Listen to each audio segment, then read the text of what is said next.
Hey buddies, welcome to Video Games Awesome Live. I wanted to hear Civilization music on my birthday, so here we go. This is by far the best music that's been composed for a video game in years. This overture is just incredible. It's a happy birthday to me, thank you guys, it's my birthday. I should probably bring in get rid of Corvo and bring in the Atlas buddy. It's my birthday, so I decided to play some Civilization. What do you want for your birthday, little Fresh? I want to see Trump elected all over again. Jesus Christ. Alright, so what kind of game do you guys want to play? Little Fresh, no.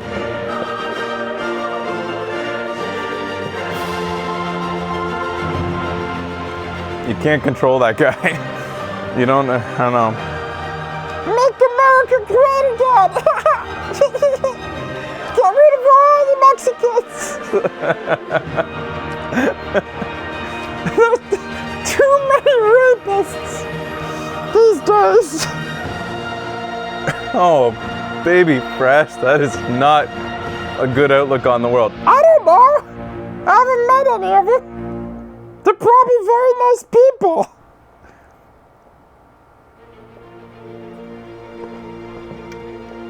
He's impressionable, baby Fresh. He just like, it's not his fault that that's what he sees on the television.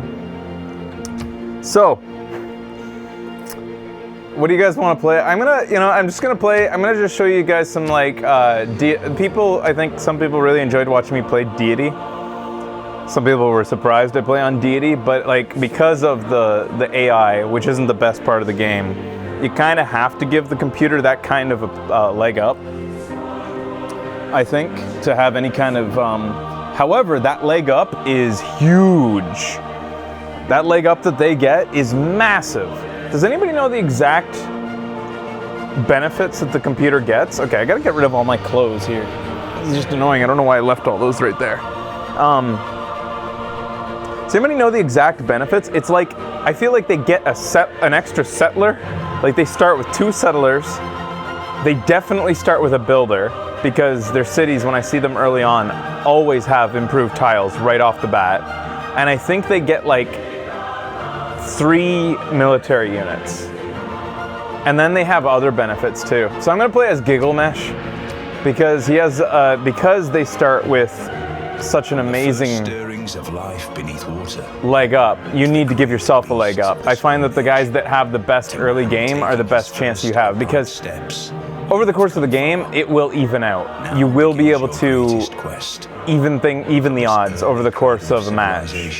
On towards the stars. What's important is surviving at the very beginning. And I can immediately tell you that right here, situated like this, I'm already in trouble. Any game that you start on Deity in which you're in the middle of nothing, if you're out in the middle of nowhere, like you're not nestled up against the mountains, you're in a little bit of trouble. That's so bad that I might even consider moving my settlement. I might even not settle on the first turn based on this. Let me see. Might do a little bit of exploration first. Thanks, Beggy. Thank you. Thanks. Thanks. Coffee? Thank you. Kiss. All right. Goodbye. Go. Get on. That's a Becky cameo. All right. So I see mountains in the background. I'm considering moving my settlement over there, even though this isn't a bad start because, like I said on that 100 hours, Deity bonus is AI, science, plus 32%, culture, plus 32%, production, plus 80% for the whole game? Gold, plus 80%. Faith, 32%. So maybe things don't even out over the course of the game. That's insane. Should I background blur? Yeah, that would probably look a little bit better if it was blurred back there. That's way better than back in the day. You know what? Instead of background blur, I'll just zoom in. I'll zoom in on the non-blurred. I think that actually kind of might look neat. Let's see. Like this.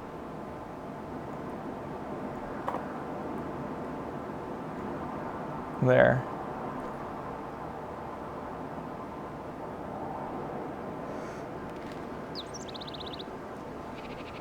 We'll see. Might be a bit distracting. Yeah, it might be distracting. Yeah, I'm just gonna blur. I agree. It's a little bit like, oh my god, what's going on back there? I think the best would actually be just the Civilization blue background. I really like that, but I should record that at some point to put that back there. Should move that a little bit.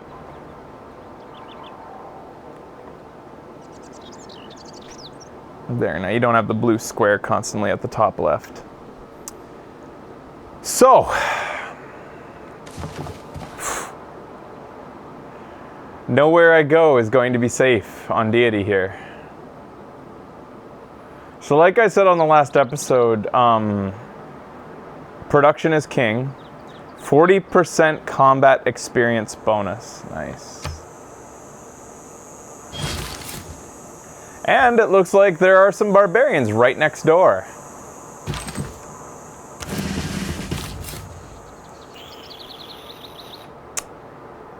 Whew. All right.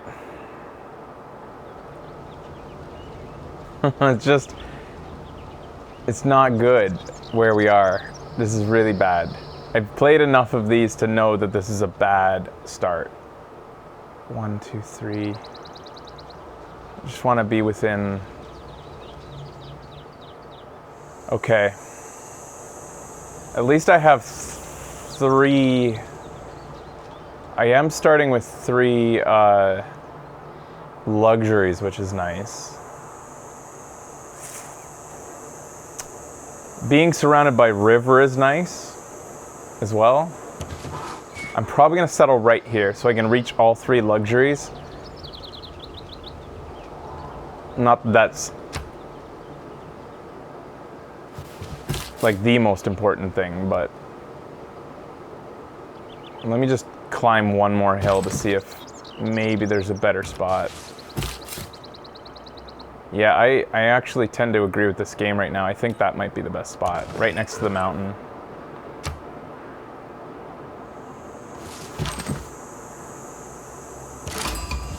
Uh-huh. At least we found Geneva. Were we the first ones to find them? So we weren't the first ones to find them. So there's a settlement somewhere around here. So the way that city-states work in this game is if you're the first one to find them, they give you an automatic envoy.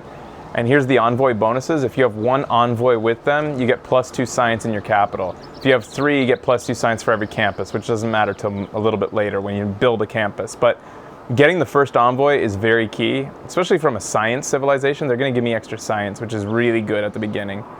Trigger inspiration for early empires, what they want to give me an envoy for free. So that means I'm going to need to get 6 people living in my civilization overall if I want to get that envoy. That's not going to happen for quite a while. Oh, it's a rough start. Oh, we just found another one. Did anybody see that one first? Oh, we got that one first. So we're the first ones to meet these cultural guys. They just want me to train a galley. Not going to happen, but I got that envoy. That's all I needed. Again, I'm not even close to the ocean. How am I going to train a galley? All right, I'm going to found my civilization here. I like this spot because not only do I have... This is an amazing tile right here. That's incredible. 2 food and 1 production. That's not bad. It would be nice if it had 2 production. It'll have 2 production if I toss a worker on it and improve it. But the fact that it has 3 monies is very nice. And I like that I'm right next to this 3 production tile as well. Like I said on the previous episode, production is king in this game. It's such a huge thing to have good production because you can have as many people as you want living in your civilization, but if you're not producing quickly, it's all about the efficiency of the people. If you aren't familiar with civilization, the way it works is for every person living in your city, they get dedicated to 1 tile. So I have 1 person living here. They get automatically, you get to reap the rewards of your city, which So I get 2 food from this tile and 1 production. I don't know if you can ever have better than 2 food and 1 production, no matter what tile you settle on. Does anybody know? But anyways, if your palace, by the way, you can get 2, 2, 2. How do you do that? Be on a hill, maybe?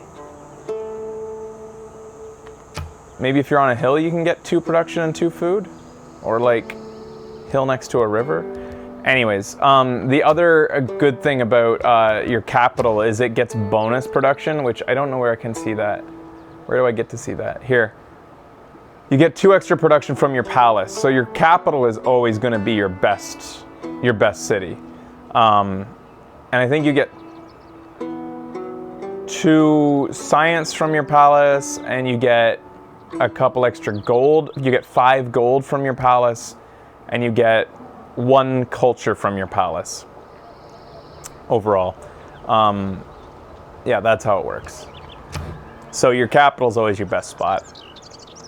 Anyways, so you get to reap the rewards of your capital for free, but then you get 1 tile because I have 1 population. As soon as I grow in 7 turns, I'm going to grow to the next population, the next citizen, and then I get it's not that I have 1 citizen, it's just an abstract term for how many people are there. But once I get 1 more population, I will be able to go to a new slot. So it's all about the efficiency of the tiles that you're reaping. So you want to have the most efficient tiles. Like, you could have 20 people in your civilization, but if they're all tiles like this, like 1 production, 1 food, you're not a very efficient city.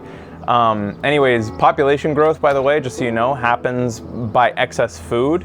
That's how the algorithm's calculated. I don't know the exact math for it, but the more excess food you have, the faster your population grows. And then your population will be slowed down by housing. If you don't have enough housing for those people, you'll get population decreasing factors. It'll slow down population growth depending on how much housing you have. Also, amenities, lack of amenities can stop people. At 3 population, they start to want more amenities. And amenities are luxury resources like diamonds, jade, and we also have coffee over here. All right, let's play. I just wanted, just in case you weren't, for those who aren't familiar with Civilization, was that cool basics? Does that get across what basics? You understand kind of what's happening? I want people to kind of understand what's happening.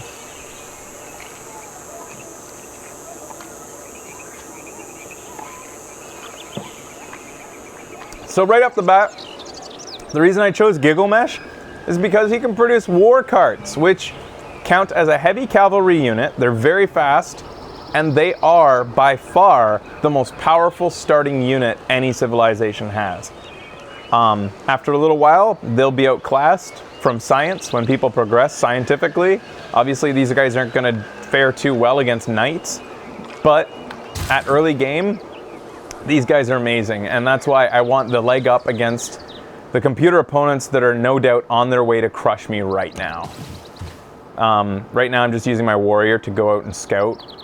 What's good about Gigglemesh is because those are such fast carts, they can also double as using a scout unit. I rarely like to use scouts in general. In this game, I think that it's way better just to build warrior units.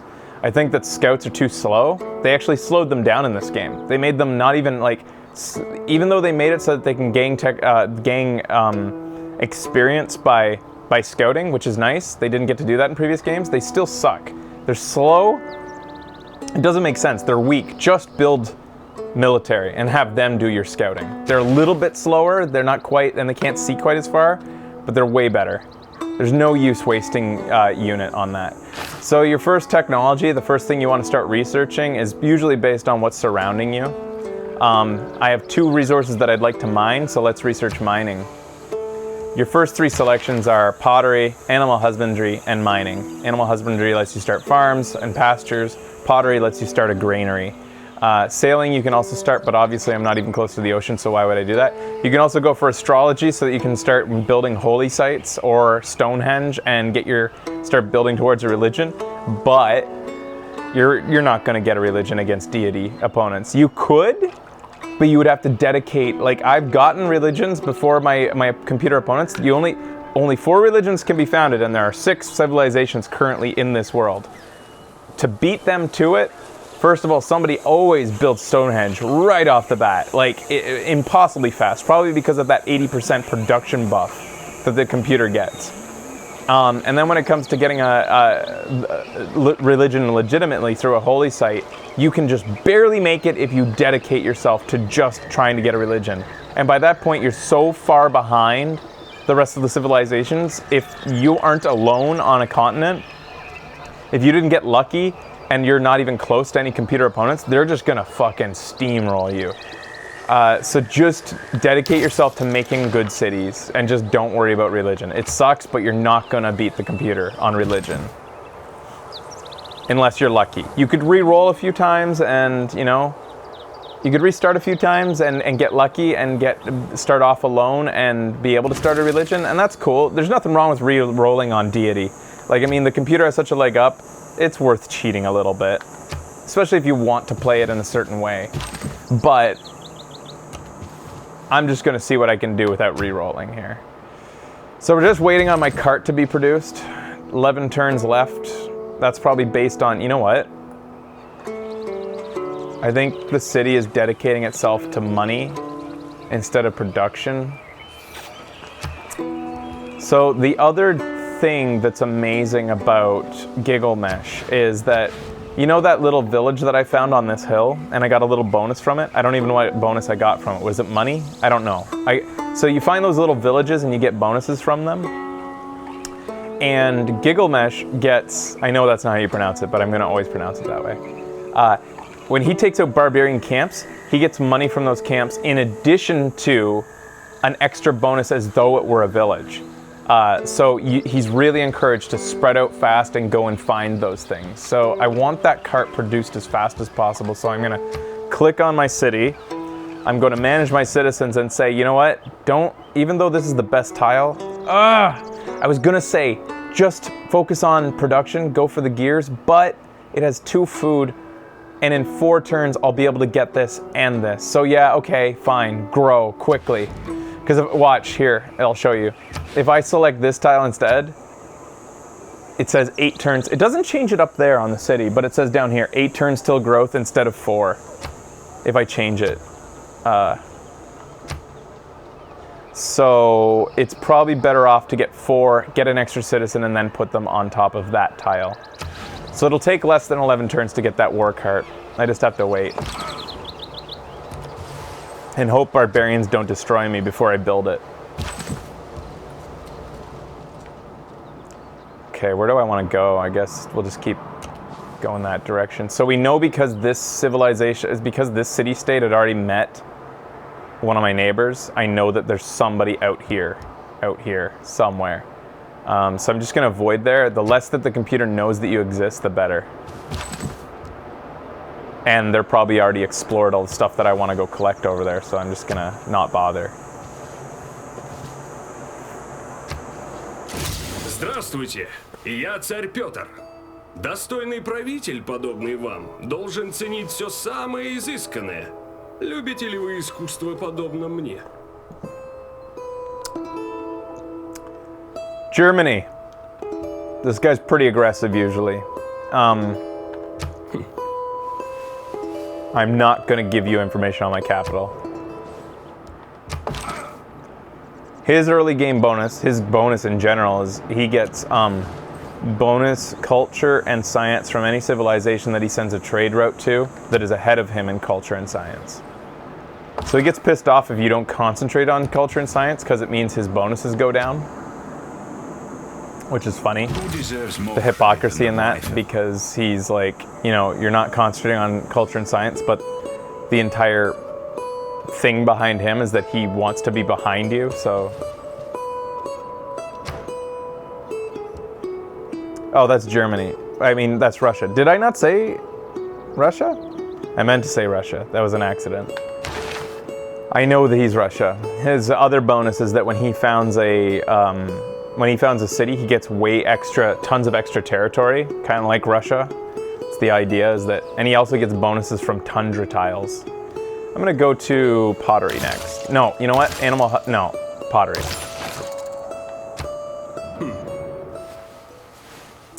Oh, you've sent a trade delegation. So this is one thing I don't actually know in the game. You can send trade delegations for about 25 gold to your opponents. And it's supposed to enhance your access to them. And I think that your access lets you see rumors about them. Every turn you'll see like a little bit of text up here that says like your tradesperson at this civilization noticed this when they were there. Or something like that. So he wants to know more about me, and I don't want him to know anything. So my capital's not open to visitors.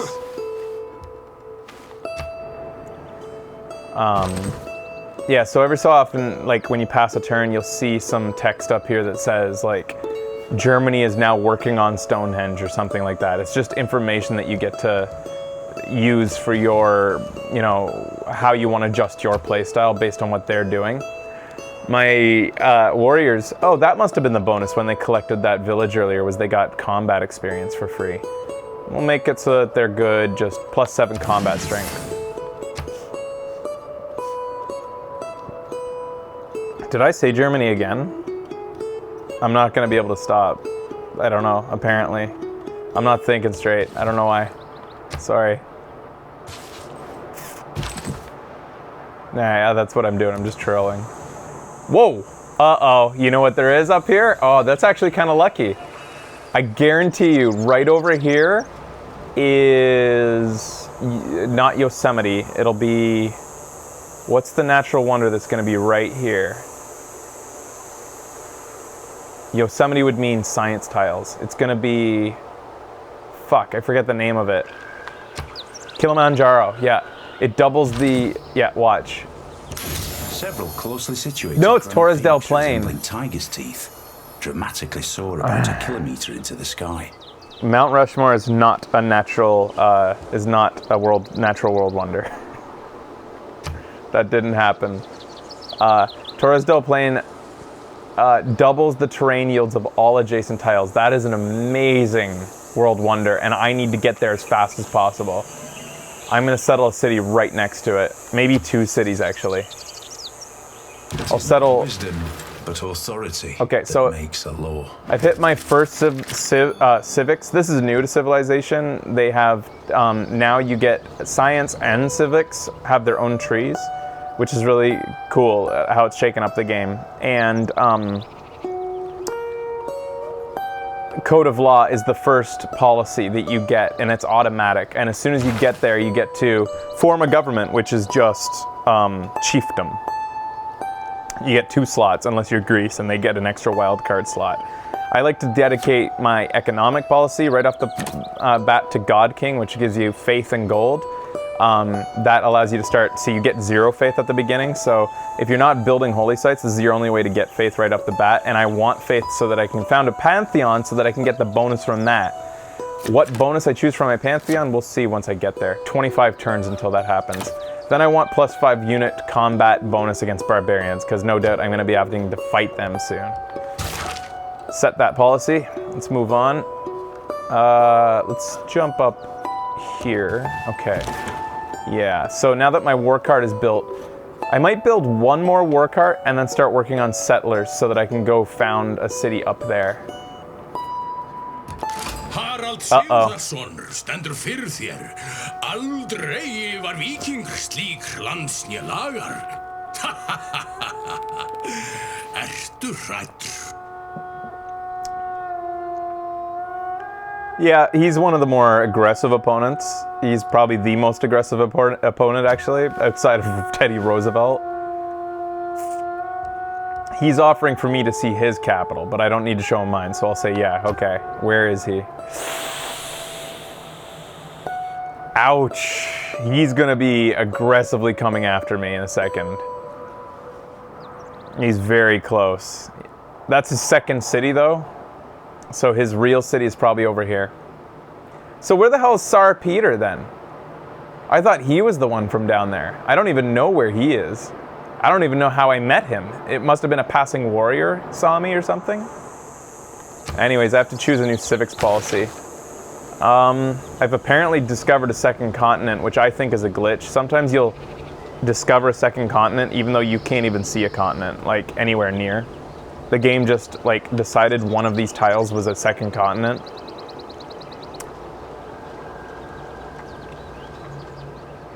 Yeah, we'll move our way to Early Empire so that I can... Early Empire lets you start building... you know what? I'm not going to build a settler right away. I'm going to wait for Early Empire.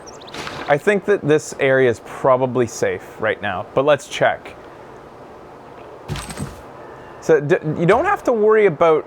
They're recommending a settler, but I want more, especially how this guy's right here. I need an army right now, immediately. No somos Felipe, rey de España y Portugal. Empero, por encima de todo, somos fieles devotos de la única y verdadera religión. So, it's all the better that I don't have a religion, because this guy would be pissed if I founded one. He's like he's the least tolerant to other religions. He's got the Spanish Inquisition. All right. He's sending people over. No. No. I'm so terrified right now. I'm fucked, I think. Okay. All right. Oh, they're gonna settle. Okay, here's an opportunity. I could have a free settler. He is no doubt going to declare war on me soon. So maybe I should just take his settler. He left it unprotected. I thought Clay must feel happy in the... That was a really dumb move of him. So I think I'm gonna take his settler. So I just have to go and... So in this game, you get penalties for declaring war for no reason, except for in the earliest part of the game. And I don't know what the rules are on that, but all I've noticed is that early game you don't get warmonger penalties. It's like you get free war for the first 30 turns or something. I don't know what it is, but... This will make a great saga. Nei, hann þér og mikill. All right. Okay. So I get your settler. Thank you.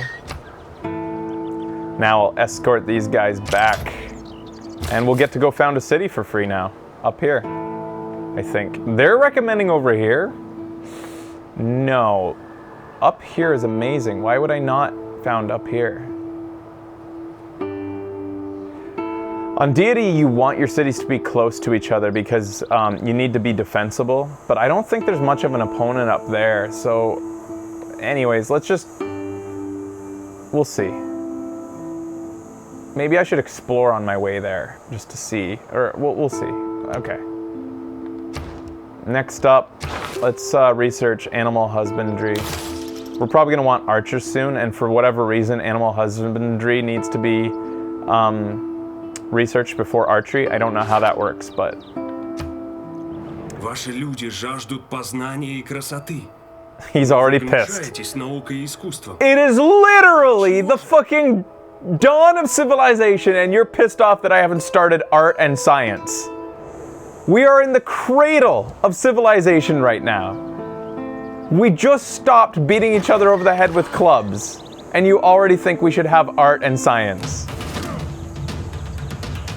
I'm just gonna defeat these guys here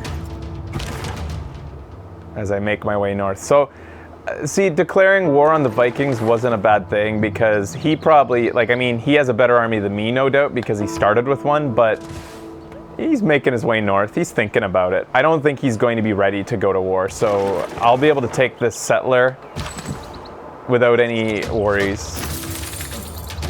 He'll probably negotiate peace soon, in fact. I wouldn't doubt. We'll see. Especially since I'm building an army. If I declared war and then proceeded to just remain defenseless, he probably would take advantage of that. But the fact that I'm building an army of some of the stronger early game units, I'm not too worried. Another trade delegation, no.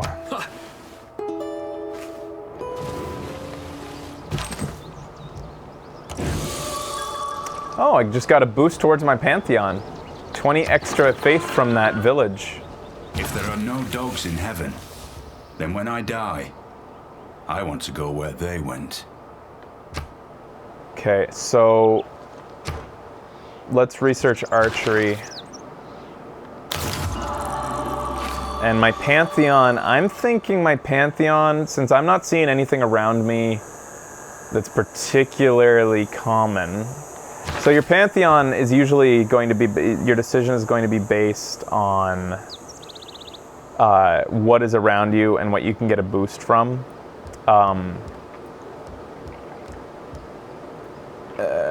What are you guys suggesting? You're thinking production boost? What, towards military units? I'm feeling okay with it, Becky. It's gonna be interesting to see what happens. I'm thinking I want...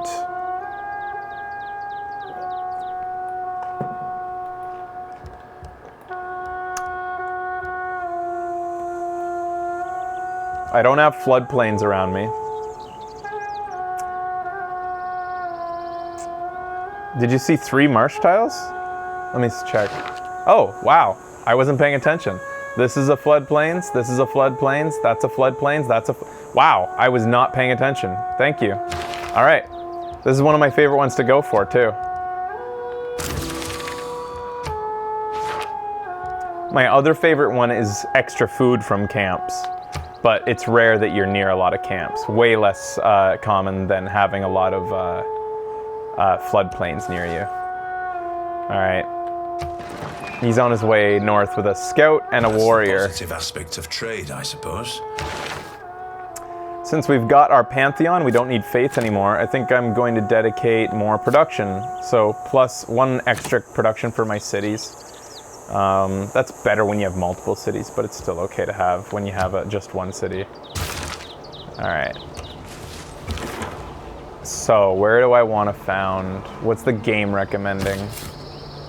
It still thinks I should be down here, and I don't agree. Why would I don't understand. Why is it suggesting that? There's 3 production gears on that tile. That is nice, I'll admit. But look at this, game. What are you talking about? I don't understand. This is the best spot right here. Those green tiles versus red tiles and stuff is about fresh water. And yeah, Melly, but look, fresh water right here. Fresh water, and it can reach all these amazing tiles over here. In fact, even if I didn't want this fresh of water, I would also found over here near, I have 3 production tiles next to me here and here. I would rather found here or like maybe up here. I think my first city will go here, the second one up here, and the third one there. Maybe. Yeah. You know what, actually the first one should go here. Maybe.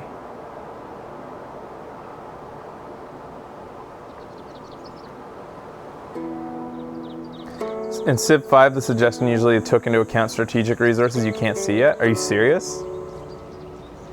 Huh. I didn't know that.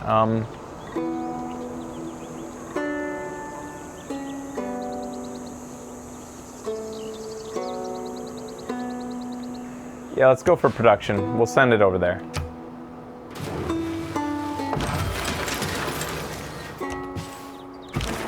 That big sound you heard was the fact that my war card is ready. Let's go take these guys on since I'm so strong compared to them. I'm just gonna destroy his scout. Do you guys want animations to be longer for the beginning of the game here? I'll just, so you can watch them fight. Where do they put that? Because I personally haven't seen many of the animations because I turn them off so early. Where do they put animation time? Is it advanced?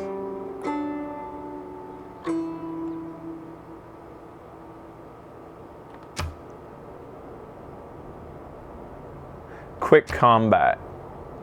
Disabled. Quick movement will be enabled still though. That just speeds up the animations, but I kind of haven't seen these guys fight for a long time. All right, so I have, let's see, 3 war carts. Let's do 1 more. Oh shit, This is usually something I pay a lot of attention to. I reached 200 gold a while ago. That's usually when I like to, usually I dedicate my first 200 gold to just buying a builder.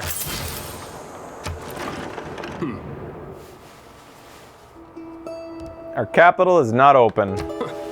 Nope. Seriously? He's fighting my war card. Oh my god, I just got another free settler! Oh my god, you're so stupid! Which one am I is Spain? You're dumb. I'm declaring war on you too.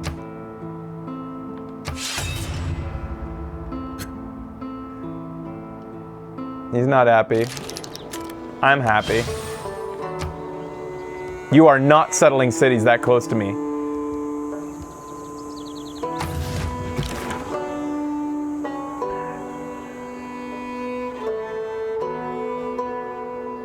Poor Spain. Let me see here. I love that it's a donkey cart. All right, so I probably want to build this is a unique item, a unique unit for Gigglemesh, Sumeria. The Ziggurat. It gives you +2 science, so it kind of gets around the fact that I'm not going to be concentrating on building campuses. It gets you bonus science right off the bat from just building a tile with a builder, which is very effective. You can't defeat my donkeys? Uh-oh. He's actually doing okay against them. Must be that, what is it? Combat bonus he gets? Let me see here. He gets a +4 combat bonus due to the difficulty of the game, and then he gets 40% extra experience from the game. If I attack him right now, I will win, but I don't want to lose my cart. I'm going to play it safe.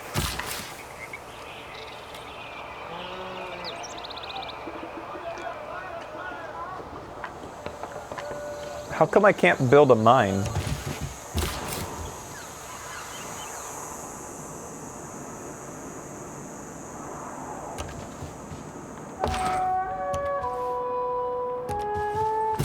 Where do I want to put this?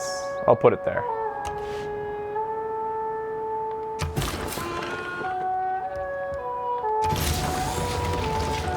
So, I kind of got a little bit lucky at the beginning of this game, actually. I got 2 settlers for free because the computer was reckless.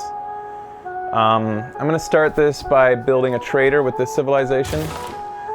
I'll talk about traders in a moment once we get the first one built. He wants peace. And he's gonna pay me 1 gold per turn for it. Yeah, okay. I got your settler. I'm happy. Alright.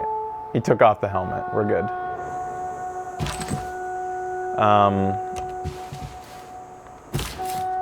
So we don't have to worry about him anymore. Now we just have to worry about Spain. But I also don't think they're going to be capable of taking me on. Alright. Alright, so this last war card will probably be good enough for us.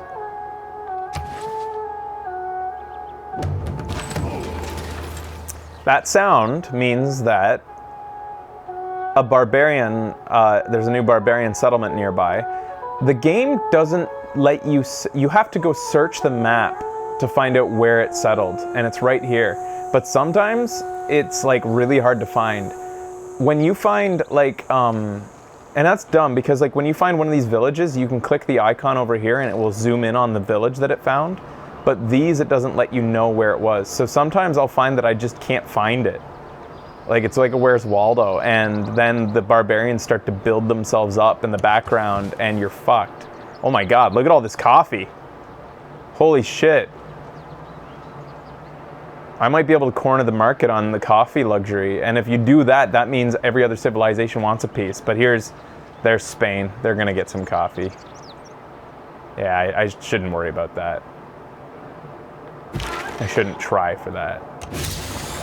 All right, we just collected that village and they knew something about bronze working.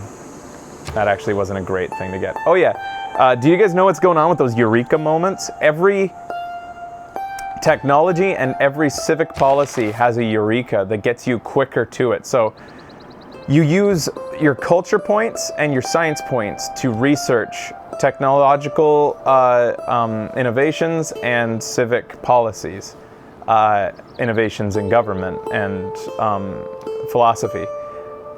You can get there quicker though. You can get half of it researched for free if you do certain things. Like for instance, astrology gets half of it researched for free if you found a natural wonder. If you meet another civilization, you immediately get half of a bonus towards writing. If you kill a single unit with a slinger unit, you get half of your research towards archery. I didn't even create a slinger, so I never got that. If you build a quarry, masonry gets improved immediately. Mining a resource of any kind, like diamonds or iron, can get you towards the wheel quicker. I love it. It makes it so that cities that just sit there researching things don't necessarily have an advantage over civilizations that simply do things. That makes sense, right? Doing things makes you discover things. I really like that change to the game. So why can't I mine? Oh, I can mine this. Okay, we're gonna mine these diamonds, guys. All right. So now that we're mining the diamonds, we're getting the bonus to that luxury. And the way that luxuries work, amenities, is that every luxury resource provides one amenity point for every city, that up to 4 cities, and it divides them according to what cities need it the most. So that's the advantage. That's the disadvantage to having tons of cities, is that you might get to a point where your citizens start to get unhappy because they don't have enough amenities. So when you're spreading out and founding civilizations, you want to kind of try to make sure that you're founding civilizations that are gathering new luxury resources. Otherwise, you might be putting yourself in a situation where your citizens are like, yeah, we're a huge civilization, there's lots of people, but there's nothing to live for, you know. What I don't know is, if you have duplicate amenities, like if you have 2 copies of diamonds, does that mean you get 8 amenity points to be split among 8 cities? I know that amenities don't stack. If you have 4 cities and you have 2 sources of diamonds, that doesn't mean that you get 2 amenity points per 4 cities. You only get 1 amenity point. Like, people can only get so many diamonds and they're sick of diamonds. Like, you can't force diamonds down their throat. Same with coffee and all the other things.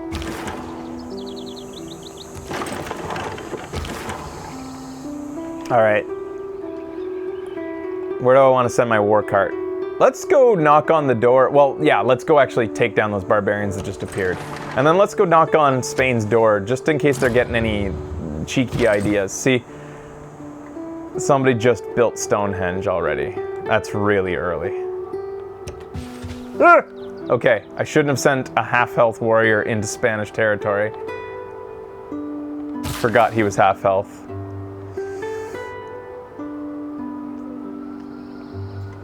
I think, all right, let's see what so the game will decide what resources to cultivate automatically, but you can manually override that, and I'm trying to decide what I want to improve based on what they are currently already farming. All right, let's go improve that marshland then. See, when it comes to my builder, so builders improve tiles. I wouldn't want to, like, since my city is like only got 4 citizens and they're already reaping the rewards of that tile, this tile, that tile, and this tile. I wouldn't want to just build a farm over here, you know, like where on a tile that they don't even think is worthwhile. You want to improve a tile that they're already using. You want to look for your best tiles and make them better.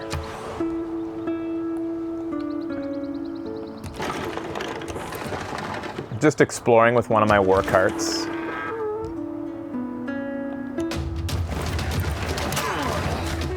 Go donkeys!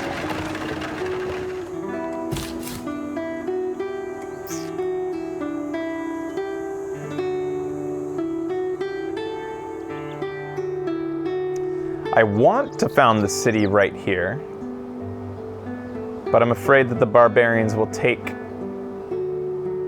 my unit if I put it there right now. I could maybe also consider founding the city there, but that's getting a little bit harder to defend closer to the enemy.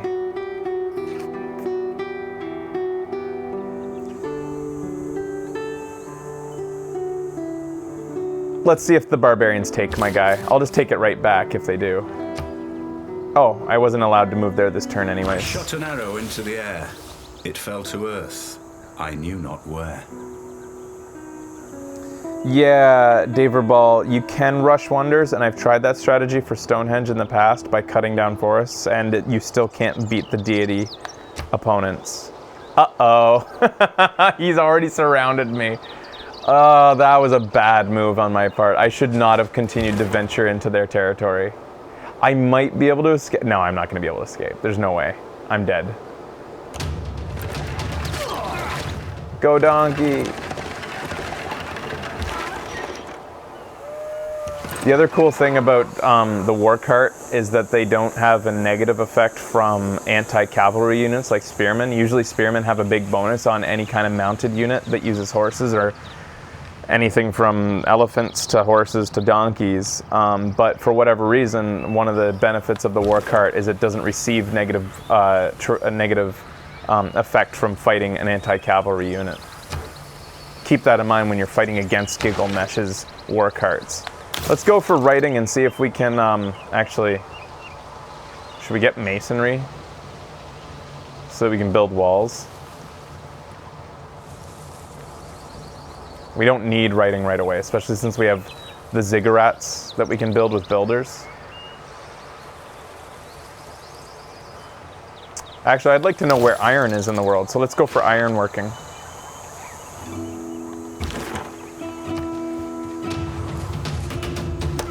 So it looks like one luxury is given to 4 cities, but won't stack on the same 4 cities. So is that to... Did they beat me? They beat me.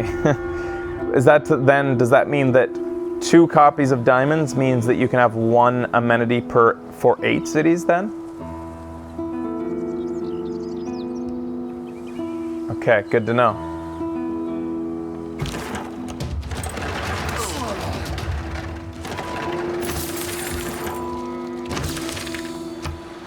All right, I got my early empire bonus. Maybe I might want to start building some, maybe building some settlers, but I wasn't expecting to get 2 free settlers at this point, so I might not build a settler.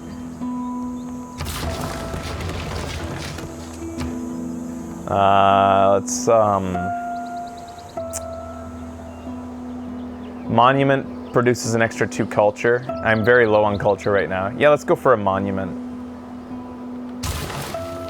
from that city.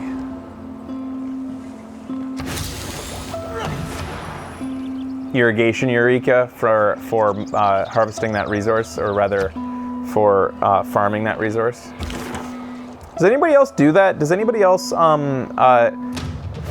just use money to buy their builders?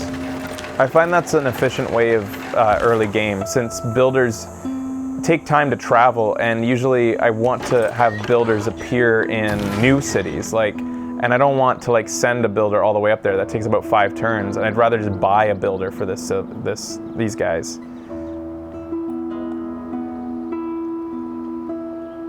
Yeah, I'm gonna build 1 more settler. Yeah, as soon as this granary is done, I think I'll build 1 more settler. There's a note on settlers that I wanted to get across to you guys. So, civilization at its core is about becoming big as you can, as big as the game will allow you, as big as your circumstances will allow you. And that can mean building up or building out. Both ways work. So in other words, having concentrating on making a very efficient city, with really great tiles that you really cultivate and make as good as possible. But when at all possible, if you can build out, you should build out. There's two things that can prevent you from building outward.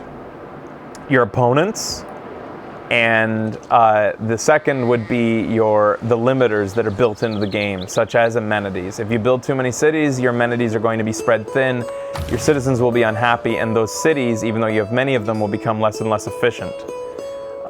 So that's kind of the governor that's been oh my god. Another one. We're all fucking crowded onto one continent. Parece que mentes brilhantes se atraem. He's a culturally minded civ. He probably won't be too aggressive. But he also just destroyed a city-state. I didn't even notice, but Geneva's off the map now. He attacked Geneva and he owns Geneva now. He does get jealous. If you found great people, he gets jealous. So I just got a warning from the game saying that Isin needs more housing to grow anymore. They need more housing, even though my capital's bigger. The capital gets a bonus in housing. I forget how many extra housing it gets. Also, it's next to fresh water, which gives you free housing as well. Let me see here. Housing from buildings, 1. So my palace gave it 1 free housing, and housing from water was 5 total. You get a lot of extra housing from being next to fresh water. But even so, because I have 5 citizens and only 6 total housing, my population growth rate has already been decreased.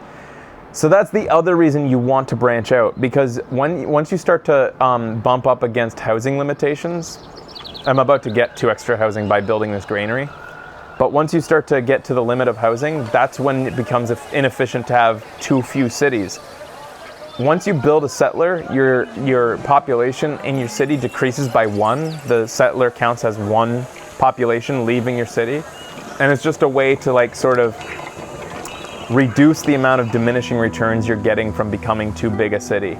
As the game goes on, you come up with new technological advancements to increase your housing, such as the aqueducts add 2 housing if you have fresh water, 6 if you don't. You can also discover how to make neighborhoods and subdivisions and suburbs and stuff like that as the game goes on to increase your housing. But until you reach those technological advancements, you need to just spread outward. So it's a balancing act. It's all about playing the game, the hand you were dealt in the game. Look back over the past with its changing empires that rose. So we just built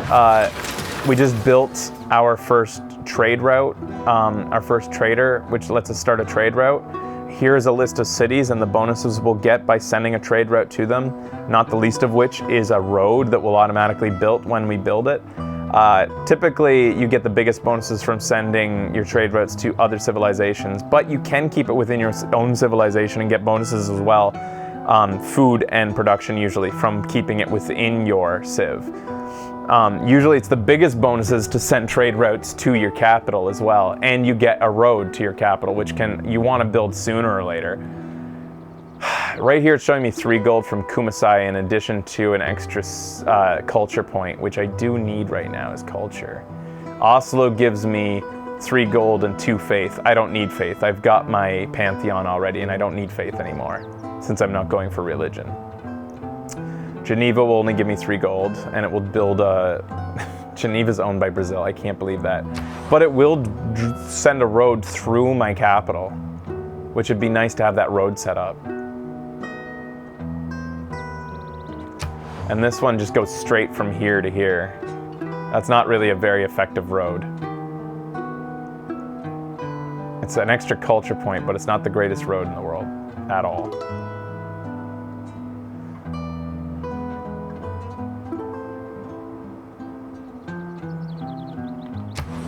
I'm gonna send it to Geneva because I want that big long road going there through my capital. So as that trader makes his way down to Geneva, he'll slowly just automatically build a road. In previous civs, you had to actually use workers to build roads. It's kind of a laborious process, and I'm glad they took it out. I like that roads are now made organically. So what should I research now? If I go for irrigation, I'll be able to build the hanging gardens, which is a wonder that I find I don't have much competition building the hanging gardens early game. I don't find that the other civs build it usually before me. So let's go for that. It'll also let me improve that coffee nearby, and no doubt soon I'm actually going to run into some need for more amenities. as my civs get bigger. My war cart wants some experience. Let's promote him and give him extra bonus defending against ranged attacks.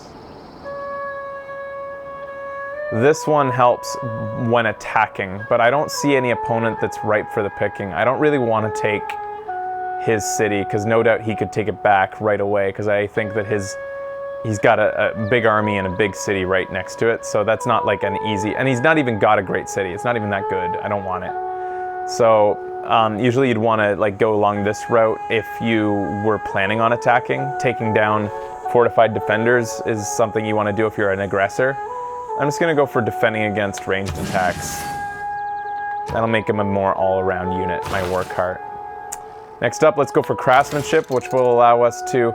I want to actually, the first thing I want is political philosophy as soon as possible, but that means I first need to... That lets me found a new government, including an autocracy, I mean, oligarchy or a classic republic, and these have a lot of extra bonuses to what I currently have, so we'll get there as soon as we can. But first we have to get craftsmanship and state workforce researched. All right, we could build an encampment, which gives us an extra defensible building, or let's get the last settler off the ground. So 4 cities is the magic number early game. That's what I find is usually the way to go. Do I own another war cart? I don't think so. Not right now. I'm gonna let's get. Well, they need housing up there. Do I want this city to grow? Yes, I do. So sometimes you actually might not want a city to grow. There are times where you'll look at a city and be like, you know what? The more people in your city means the more unhappy they're going to be and less efficient, and I just want you collecting the money from this tile or something like that. Sometimes you'll actually tell civs to concentrate on money and not on growing. But your first 4 cities you usually want to get as big as you can. So let's get them a granary post-haste. And let's, we'll get them building that granary. That shouldn't take too long to build because I think that they have these two amazing tiles here to work on.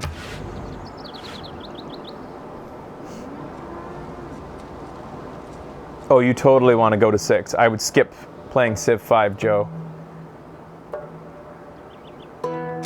Civ 5's cool, but Civ 6 is so much better. Don't even bother with it, Civ 5. If you can afford Civ 6. I'm sure that Civ 5 is a bargain right now.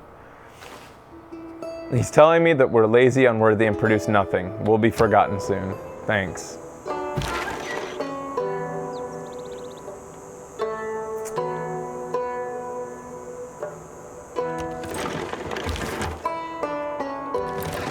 Still just exploring with my war carts. Oh, he's getting mad. I have seen much in my life, but I've never seen such a despicable leader. You should be ashamed, because I'm behind on science and culture. He's denouncing me. Have lived without love. Denouncing in this game, basically, I think that denouncing makes his allies more likely to dislike me, but it also makes it so that he will get less warmonger penalties if he later declares war on me. So denouncing's like, it was a fair warning that I was ready to declare war on you kind of thing. And so that, because surprise war comes with penalties for being a warmonger. It makes your citizens war weary, which makes them a little bit less efficient, a little bit less happy. But you can reduce those penalties by first basically giving a warning shot and saying, I'm denouncing you. You gotta love the sound of the war cards. I don't know if I should be venturing so far away from my civ with my army of 2 war carts. It might be dangerous. I'm gonna send one back. It's not smart to go that far out. Hey dude, do you want peace yet? Like, we're not even fighting. Do you want peace? No, give me... I want some gold. I know you're afraid of me. What? He wants gold from me? All right, fine. Let's just have peace.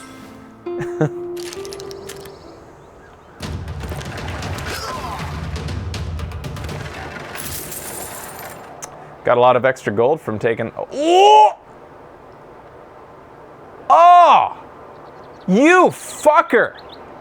Ah, shit! I declare... Oh, I negotiated peace way too early. I should have... You motherfucker. He just founded a fucking city next to me like that. And he took a good tile, too. Oh, you're so dead. How long do I have to wait before I declare war on him?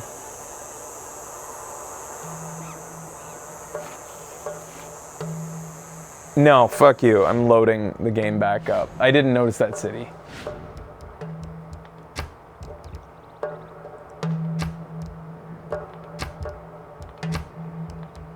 Loading last turn.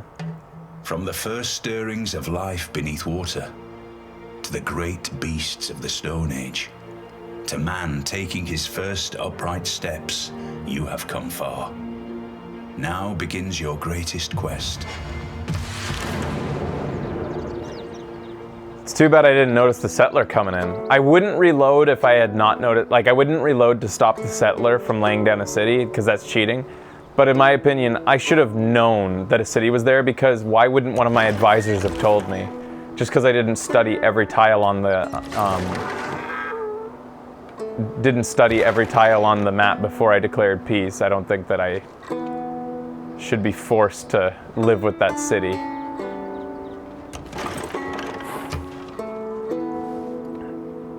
Skill without imagination is craftsmanship. I don't let myself cheat though. I don't think that's cheating, but I wouldn't be like, oh, I'll just reload and take that settler out before he gets to put that city there, because that's half the strategy of the game, is trying to sneak settlers in before they can grab them. Do I want a different thing? Production towards builders, or do I just want to keep one production in every city? I'm just going to maintain one production in every city. But I think instead of having fighting I don't see any barbarians around anymore, so let's change our military policy to... I don't even know what this means. Agogi? Agoga? Ogogi? Extra production towards ancient and classical melee and ranged units. Does the war cart count? It's heavy cavalry, so it doesn't count. Shit.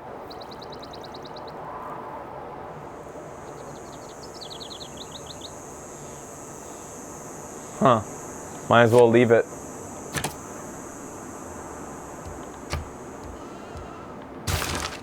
Thanks, guys.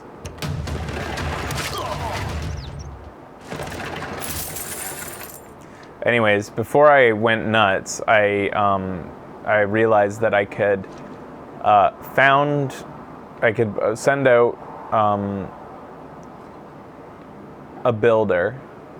I could buy a builder somewhere. Which city needs it the most? I think I'd rather my capital continue to flourish, so I'm just gonna buy them a builder.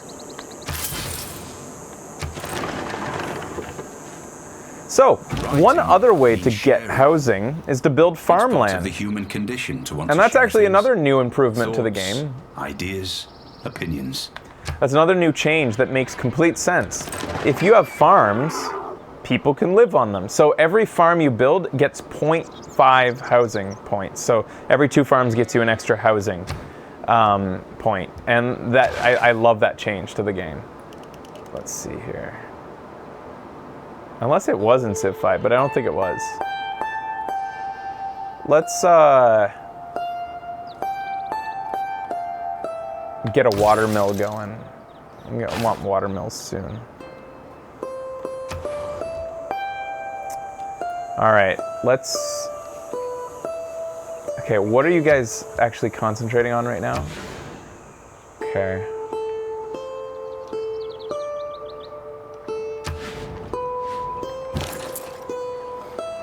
All right, yeah, I do want to mine up here because I want my capital producing as fast as possible since I'm about to build. No, you're not allowed. He's actually friendly with me right now, though. Yeah, sure. I don't think he's a threat. He's the only guy who's not unhappy with me. And it's nice to have some allies in this game. It's actually really rare in this for deity opponents to actually not hate you. I find they just always hate you, no matter what you do. All right, let's send a guy up and found our last city for the early game. So I just added 1 extra production to that tile with my builder by building a mine on that hill. Next up, I think I'll build a mine down there on my jade. Give us an extra, yeah, what do we want? War carts. Let's go take out, let's get a couple extra war carts and go take that city down. Oh, he's going aggro.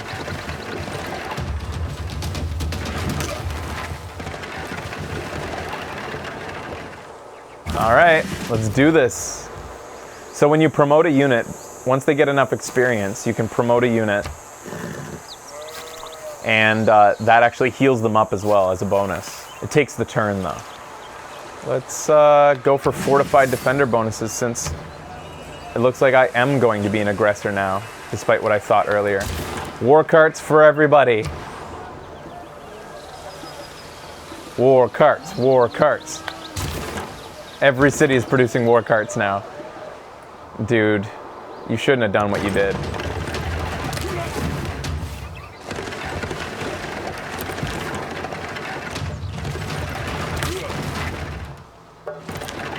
Nobody's a match for my donkeys. Uh-oh, he's got heavy chariots set up though. Heavy chariots, despite being a later game unit that you have to research the wheel for, Reinvent the wheel. are, I think, evenly matched with my war carts. They have 30 attack, but only because of the 4 bonus. Their base strength is 28. War carts are the exact same as heavy chariots. If it wasn't for they would be the exact same if it wasn't for the bonus that he gets for the difficulty. We'll promote him.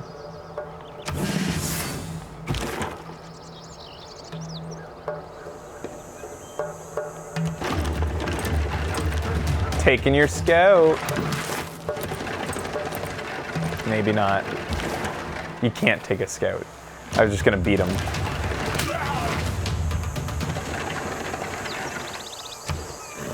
All right, what do we want to research now? Let's say, I don't think I'm worried about a counterattack, so I'm not gonna go for masonry. I'm not worried. I don't think they're gonna be able to. Oh, but what if another guy does? I bet you, I haven't made many friends on this continent. Engineering will allow me to build an aqueduct for that city on the ocean, which will get it +6 housing, which will solve a lot of issues. But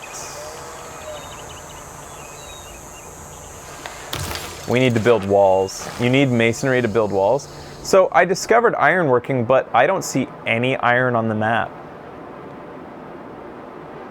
And look who's moving in from the east, the west. Russia's on its way. Time to build an army. They're gonna be coming from all angles soon. They're attacking Kumasai. They're trying to take the city-state. Fucking hell. Strong economy begins with a strong. So now that I'm not fighting barbarians, I'll use conscription, which reduces the cost of all of my... So that's the bad thing about having a standing army. They cost money to keep paying to be in your army. So you have to make sure that you're collecting enough money, but conscription allows you to reduce the cost. So right now I'm getting 12 surplus gold per turn. By enacting conscription, I'm now... What? How did that not go up? I don't get it. Whatever. That should have gone up. Because I have a lot of people in my army. Well, let's build the Hanging Gardens. When you build the Hanging Gardens, you get plus 15% growth for all your cities. So it's a really nice wonder to have. Had to destroy a rainforest for it. You gotta break a few eggs. All right, this war cart's in trouble. So is this one actually. Move them back just a second. We'll let this one heal up. So you heal faster when you're within friendly territory, by the way.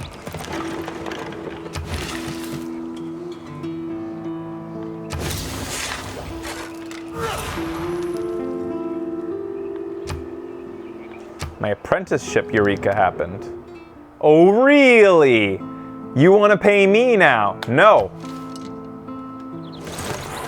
Uh-oh. I've got multiple civilizations knocking at the door. Norway's on its way now. So I've got political philosophy on the way, which means I'm going to be able to pile on a whole bunch of extra bonuses. Like here, I'll show you what I'm working towards with political philosophy. I'll be able to choose from one of these three that come with their own bonuses just for having these types of government. I'll probably want oligarchy, which will give me +4 combat strength and +20% combat experience for all my units. So in a few turns I'll have that in 13 turns. I'd like to get there faster, please. But I need to meet 3 city-states to get there faster. But I only met 2. And both of them are about to be wiped off the map.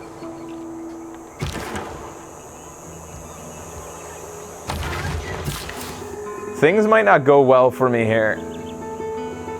I am surrounded by very angry opponents. Okay, I think, I'll build a farm on that marshland. On that floodplains.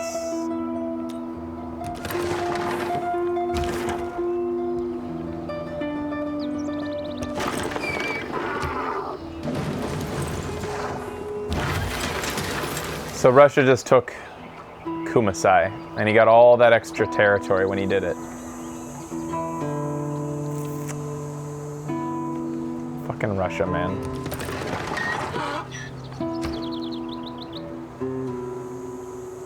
So... Oh no, the war cart is better. It has 30 base strength, whereas the heavy chariot only has 28. It's also easier to produce than the heavy chariot.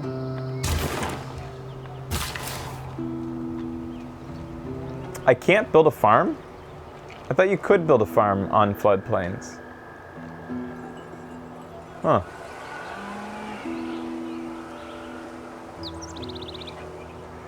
Well, since I've pretty much improved all the tiles I can for my capital. You know what I'm gonna do? This will get me to masonry quicker too. There's a quarry up here, there's stone up there, and I'll get the Eureka for masonry if I build a mine over it. It'll cost me 100 gold, but I think that's worth getting to walls quicker. So, it's actually going to take just as many turns to get my builder up there, I think. That was actually probably a bad move. Oh, only 2 turns. All right.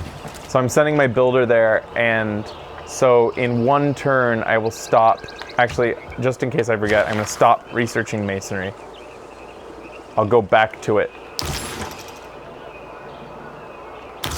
And then engineering gets the bonus from building ancient walls.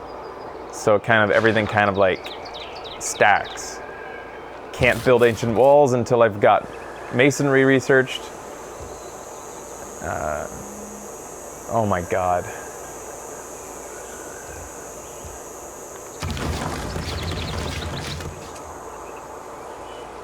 I gotta kill them. I gotta take on Germany too. I need that city. It's crowding me. I don't like being crowded.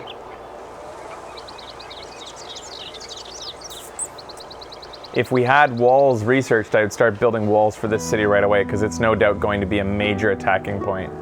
It's probably time to build some archers for my cities to defend with. Archers are great as defense because obviously they can attack without leaving the city.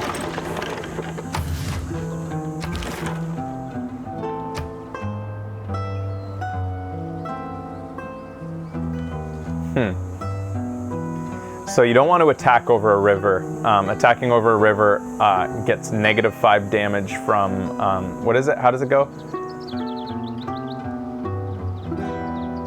You get +5 for the person defending when you go over top of a river. It's not a good idea. You want to, if you're the attacker, you want to be not on the other side of a river. You want to be, as a defender, you want to be on the other side of a river. Am I defending or attacking right now? Let's attack. Won't attack, but we'll just move into position. Fuck you. My people will settle where they please! If you cannot respect our lands, then I will not respect you. Fuck you. Sar Peter. Oh, sweet, he left himself out in the open. Donkeys, away!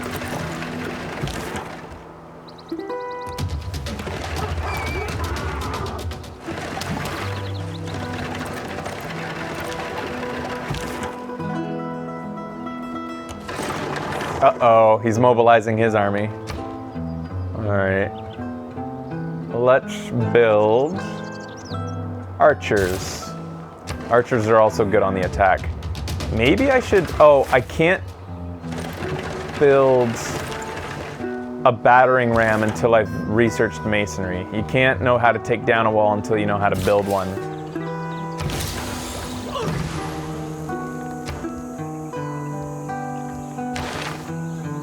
Let's finish off our research on masonry now. One turn to complete.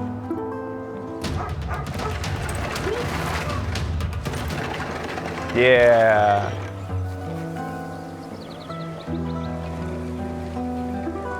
Minor defeat if I attack him right now, so I'll just move in over here. Now you can try to attack me. Minor defeat to attack the city. Well, then let's... No, yeah, we'll do that. It's not, minor defeat's not a bad thing, especially when you're taking on a city and trying to wear them down. I just hope I can do it before they build walls. So they don't even have city walls on that city right now, so its defense is very low. We'll protect my weaker guys from the back with another unit, and we'll swap out the other guy if he gets too weak. This guy, I'm going to try to distract his units by just parking this guy here. He might be distracted by it, and if he's not, then I'll flank him as he goes towards my other ones. And he is going for my other ones. So now I'll flank. I'm not sure if the war carts... Wasteful war shall statues overturn. Rumor has it that Norway just declared war on Russia. Huh. So everybody's fighting each other.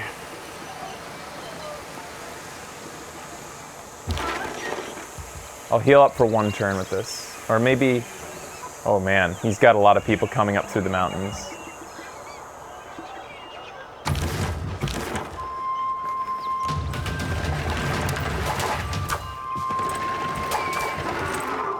You can do it, donkeys!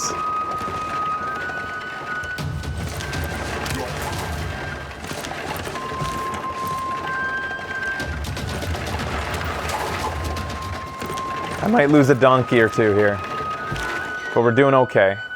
You just continue to defend the flank. You just stay back there. Make it so that they can't interrupt our siege.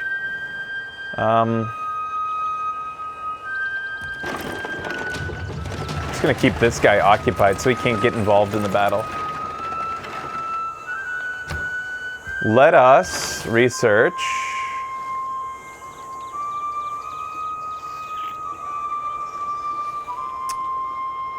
Well, swordsmen won't help us because we weren't able to find iron, and you can't build swordsmen unless you're mining iron. Let's just continue our currency research. Ancient walls will give us a boost towards engineering, which I do want. However, I think the more pressing matter is having ranged units right now. So we're building more archers. That'll help on the attack as well. I think I may have been premature in my attack on this city. I think I should have waited another few turns, but we'll see. I think I'm also going to get an advantage from forcing his units out quicker than he probably wanted as well.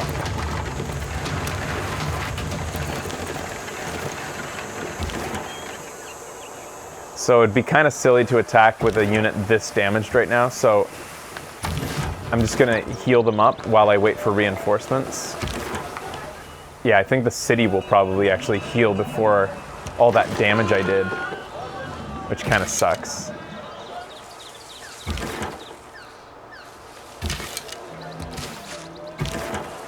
So I'm moving my archers into position. Let's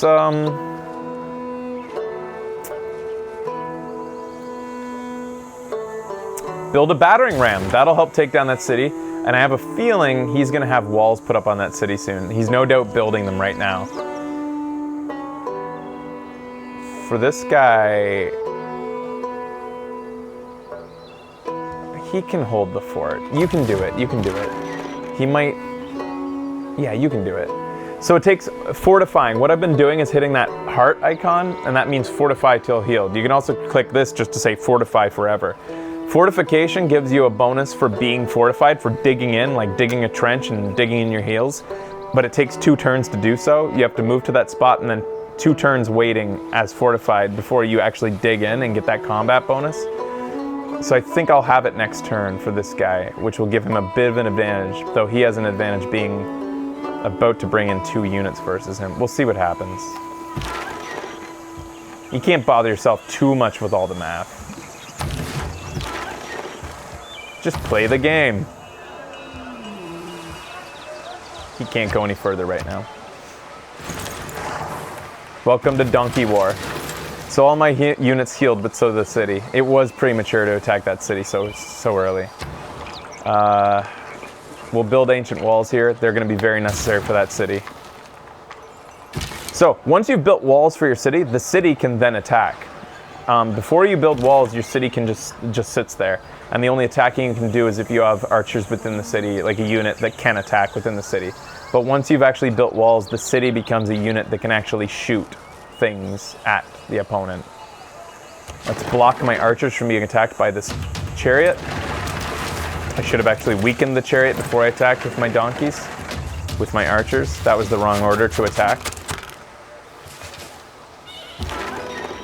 I like this corridor that he's forced into. He has to make his way through this open landscape because it takes so long to travel on hills and in forests. So he's forced up through here. And it's just like a killing chamber for me. As I put my guys up on the hills, I'm going to be able to just fire down upon him. It's a really good advantage I have. I'm going to move in, though, and try to protect my siege units, the guys who are making siege on the city with... As he's trying to make his way up through the forest, I'm going to try to protect them, cut those guys off.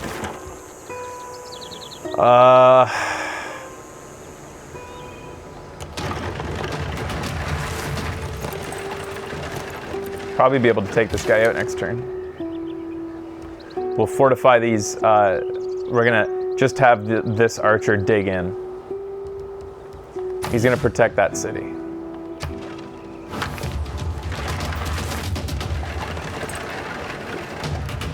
I guarantee Tsar Peter's going to declare war on me soon.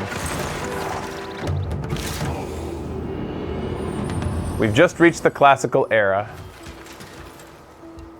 Wealth consists not in having... All because we got currency invented. As soon as you invent currency, you're in the classical era. Which I think means my roads are faster now in the classic era to travel along my roads. What else do I want? I want engineering, and I guess engineering will be complete. When are those ancient walls supposed to be finished? 11 turns? Okay, no. I'll start engineering once the walls are done, since that's I want to get the bonus from... Let's go for apprenticeship, which will let me build industrial districts, which will increase my production in cities that I put an industrial district in. More archers? No. Commercial hub time. I think that I'm satisfied with my army. I'd like to actually start making money.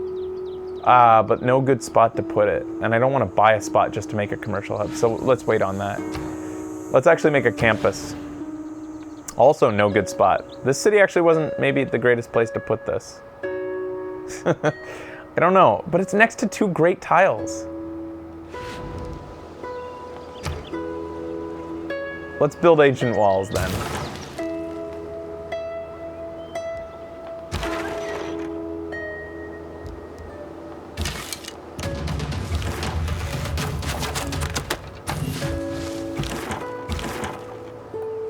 What do we got going on here? We're gonna retreat, heal up. This is the benefit of warfare right next to your city, is that you... Oh shit. We're attacking over a river just so that we can kill that unit. The benefit of having warfare right next to your own territories is so easy to go home and heal.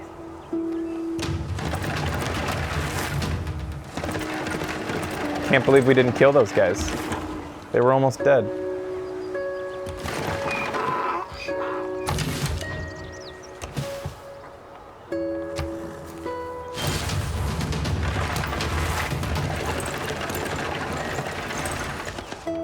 So early game, I find in most Civ games, early game is dedicated to war often, unless you got lucky.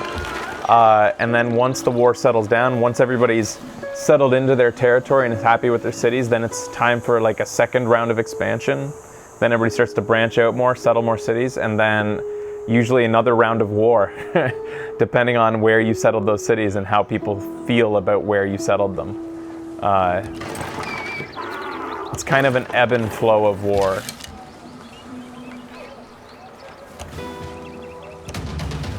So we got siege unit. We're truly sieging the city now that we have ranged units. Even though archers aren't especially effective at sieges, they're better than just attacking it directly because they take no damage when they do so. I'm just gonna hold my ground for a little bit.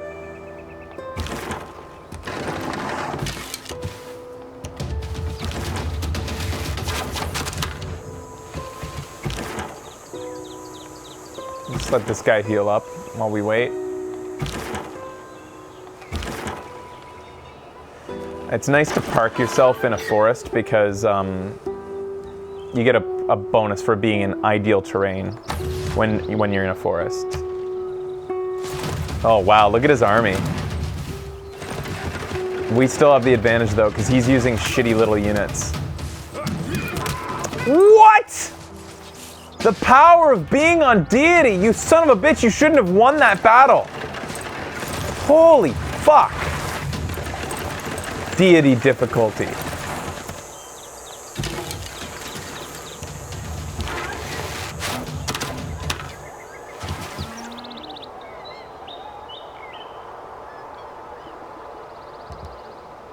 I shouldn't have done that, I should have backed off.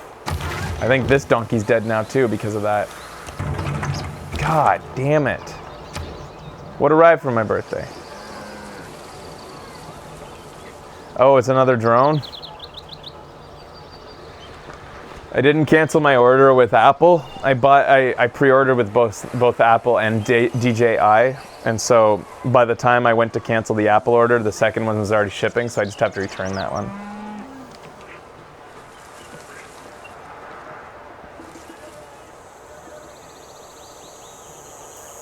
I'm gonna have to build more war carts. Drone battles. I think I might have to run away. This sucks. Fuck! He's actually going to hurt me a lot here. I didn't think I was in such a bad situation.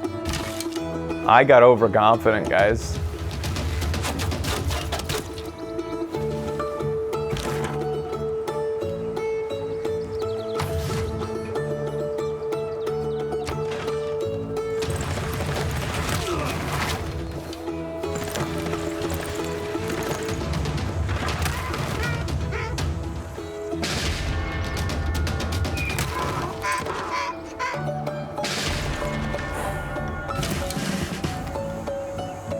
Fuck off with this music. This is not the music that I expect from losing a war.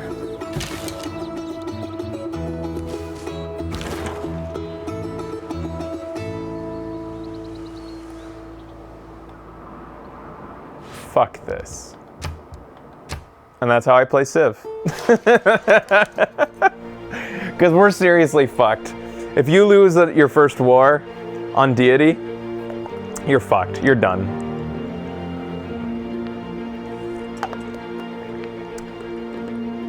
He regathered himself way too well. He's going to just run over me. We were kind of in a bad situation. You guys remember how I was talking near the beginning? We were already in a really bad situation going in, and if we were able to pull that out, like, it would have been nice, but frankly, he kicked too much ass. Like, I mean, he kicked too much ass. Once the other civilizations saw the weakness, since I lost those units, they were all going to just swallow me up. I was surrounded by, that's actually one of the worst starts I've ever had. I'm surprised we did so well. If I'd gotten some momentum at the beginning and they didn't build up their army good enough, I might have been able to get some steamrolling momentum going. But, you know, my biggest mistake was I should have just concentrated on an army. I should have just kept on building more units and just never stopped. Who do you guys want to play as? Let's do one more. Who would you like to do? That guy was an expansionist. Maybe we should play as Egypt. I like. America's not good to play as on Deity. All of his benefits come from late game, and he's just really difficult. You guys want to be Russia?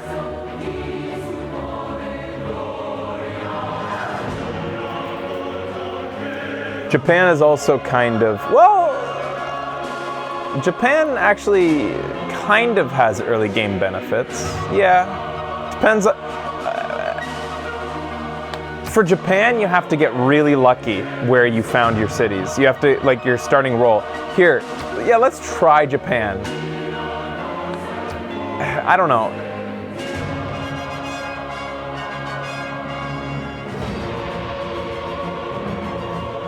I should actually split the segment. So that last segment was an attempt at Sumeria, and it didn't go well. All right.